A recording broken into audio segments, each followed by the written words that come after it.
అణ్వస్త్ర భయమైతే వెంటాడుతోంది ఐఈఈఏ చేస్తున్న ప్రకటన. ఎందుకంటే ఇరాన్ స్వయంగా ఇరాన్ మంత్రి, ఇరాన్ రాయబారి ఐఏఈఏకి ఫోన్ చేశారు. ఏదైతే atomic energy association, international atomic energy association, దానికి చెప్పారు, అయ్యా మాది నటాంజ్ బేస్ మీద ఇజ్రాయెల్ దాడి చేసిందని. వీళ్ళు అక్కడ వెరిఫై చేయడానికి చూస్తుంటే తగిన సహకారం అందించట్లేదు ఇరాను, సరైన రెస్పాన్స్ ఇవ్వట్లేదు అని చెప్తోంది. అదే జరిగితే రాబోయేటటువంటి రోజుల్లో ప్రమాదకరమైనటువంటి అంశం.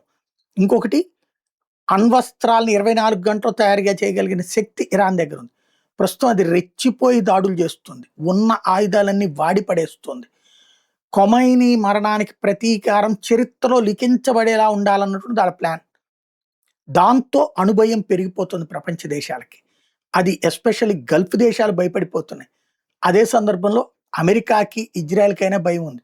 అందుకనినే B-2 బాంబర్లతో వాళ్ళ దగ్గర ఉన్నటువంటి మిస్సైల్స్ ఈ ప్రాంతంలో ఉన్నాయి అని చిన్నపాటి అనుమానం వస్తే పేల్చి పడేస్తున్నారు.